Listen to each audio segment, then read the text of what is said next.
Programa 31. De los caballeros a los pícaros.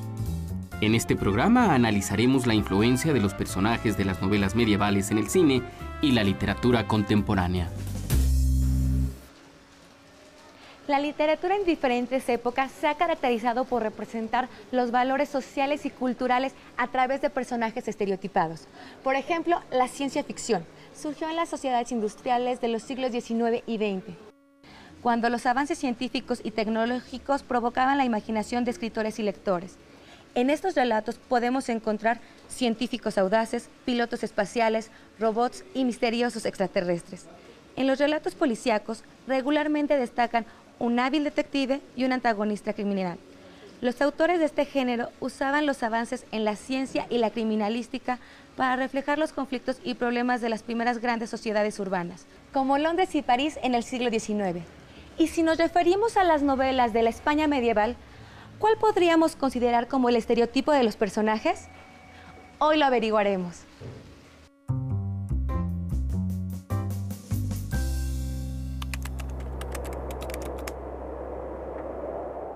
Para mí un caballero, pienso yo, que debe ser la persona que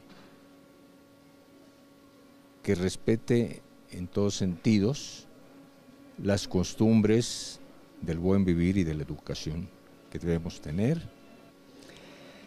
Pues para mí un caballero me remonta a la época de la Edad Media. Siempre los imagino con armaduras, con los caballeros de la mesa redonda. Entonces me imagino hombres que protegen a sus reinos y van a defender a sus reinos contra otros reinos. Entonces de ahí viene para mí ese principio. Entonces siempre me imagino a un hombre como con valor, entereza y a la vez amable, y que defiende como a sus pertenencias, a la gente.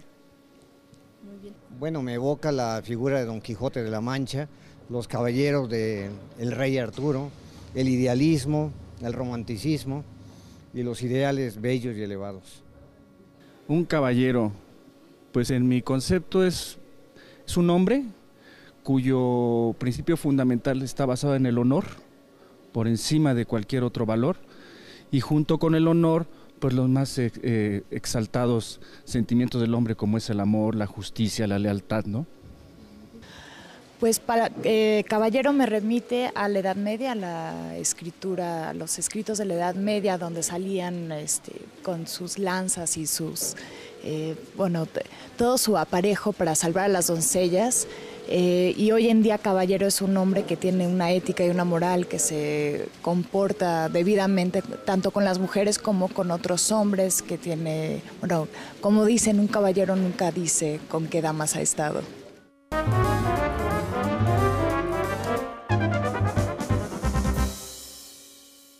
Con la Guerra de Reconquista surgió una nobleza orgullosa y llena de privilegios que no aceptaba la intención de los reyes de formar un estado centralizado y de poderes absolutos.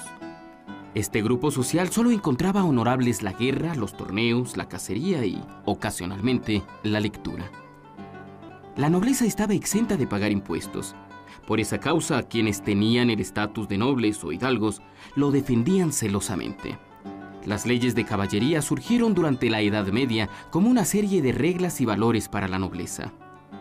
Aunque en el siglo XV ese código ya no correspondía con la realidad, la nobleza española se creía reflejada en este y se aficionó a su expresión literaria, un nuevo género llamado novelas de caballería.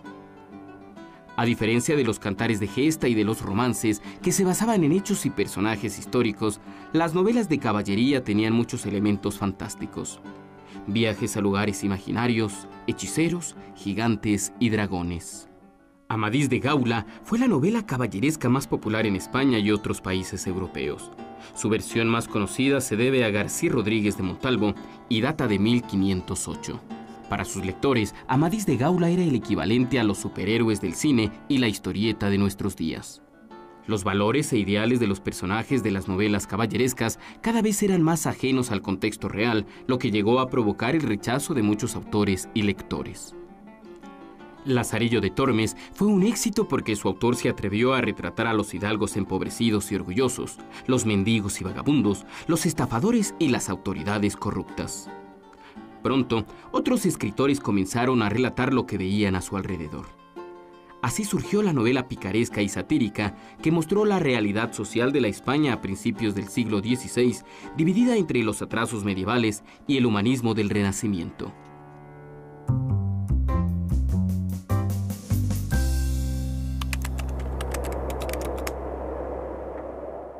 Una persona ventajosa que se aprovecha de las circunstancias, que ve cualquier oportunidad para mentir o para engañar y para sacar jugo de la situación. Pues es alguien que actúa con cierta malicia, yo creo, que se aprovecha un poco de la situación y que lo hace, ¿cómo se puede decir? Que le lleva el humor, pues. Bueno, un pícaro es un oportunista, un cretino, alguien que tiene la posibilidad y la oportunidad de siempre buscarle el lado fácil a las cosas, siempre con una ventaja personal. Bueno, un pícaro supongo que es una persona que no se rige tanto por las normas, que es travieso, que trata la vida con ironía, que dice ciertas cosas y quiere decir otras. Pues una persona que miente, pero que de alguna manera también tiene gracia y simpatía. Un pícaro es una figura literaria que es completamente española, que surge precisamente para la novela picaresca, y el auge de estas novelas es el siglo XV, el siglo XVI, sobre todo en España y desde luego aquí también en México.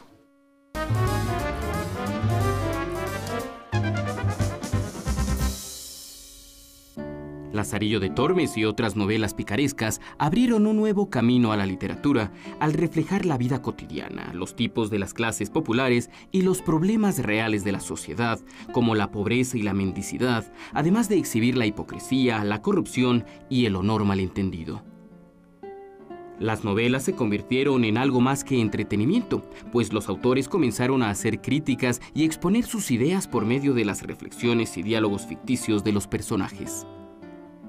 Para los escritores españoles como Miguel de Cervantes Saavedra y Francisco de Quevedo, la novela era una vía para exponer cuanto pensaban sobre su realidad, a salvo de la censura de la Inquisición.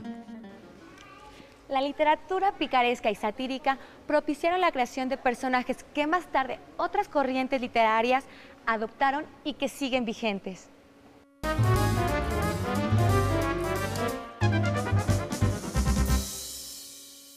En la literatura de los siglos posteriores surgieron diversos personajes que recuperaban elementos de la novela picaresca, reflejando el habla popular y los problemas sociales.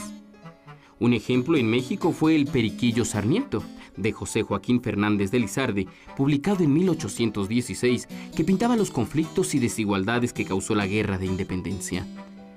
En 1838, el británico Charles Dickens crea a Fagin, delincuente y estafador, quien le complica la vida al protagonista de la novela, Oliver Twist. En los Estados Unidos, Mark Twain crearía en 1885 a Huckleberry Finn, un joven huérfano que vaga y vive aventuras por el río Mississippi. Ya en el siglo XX, en 1938, el novelista mexicano José Rubén Romero creó al vagabundo Pito Pérez, que recorre las ciudades y pueblos viviendo de su ingenio hasta regresar pobre y nostálgico a su natal Santa Clara.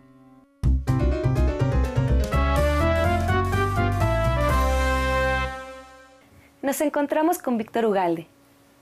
¿Qué personajes llevados al cine pueden considerarse prototipos de un caballero medieval?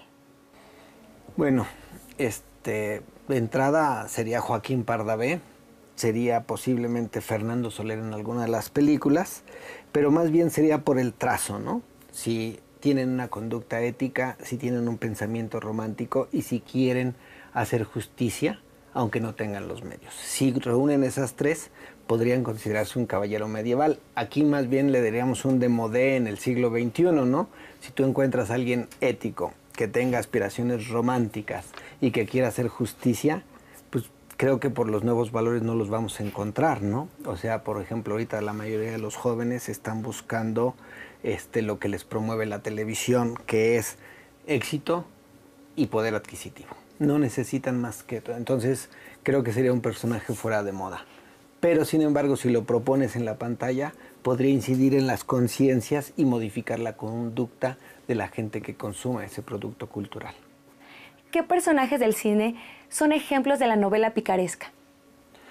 Uy, en la cultura popular mexicana o en el cine mexicano, por lo regular son Cantinflas, la India María, Sayas, Tintán, porque son esos personajes simpáticos que permiten hacer justicia en un país que México tradicionalmente se le conoció como injusto socialmente.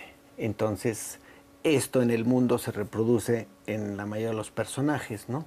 Joaquín Pardavé, cuando tenía un trazo de un personaje en una película donde cumplía lo que acabamos de mencionar, pues era igual.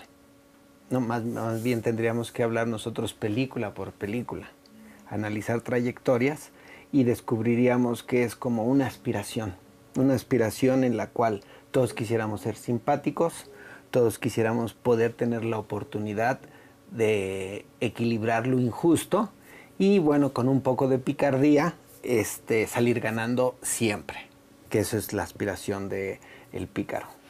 ¿Qué aportaciones han hecho al cine la inclusión de los personajes como los caballeros y los pícaros? Vendernos la ilusión, vendernos la esperanza, ser como la caja de Pandora, que aunque el mundo sea muy feo, siempre abres esa caja y lo último que queda ahí es la esperanza. Y gracias a que hay una esperanza, el mundo no ha tenido demasiadas revueltas, no ha tenido demasiadas revoluciones, aunque no haya tenido un día de paz, ¿sí? Porque siempre crees que puede ser el que logre revertir su situación, muchas veces una situación injusta impuesta por la economía mundial. Entonces, pues justamente podríamos decir que ese personaje píjaro y ese personaje caballeresco es como la esencia del cine. El cine lo que te vende es la esperanza de un mundo mejor. Muchas gracias por acompañarnos. Y nosotros continuamos. Las novelas de caballería, como Amadís de Gaula, y las novelas picarescas, como El Lazarillo de Tormes, dejaron una profunda huella en la imaginación popular, la literatura y el cine. Sus personajes reflejan los cambios de valores entre épocas diferentes y simbolizan dos formas complementarias de ver el mundo, el idealismo y el realismo.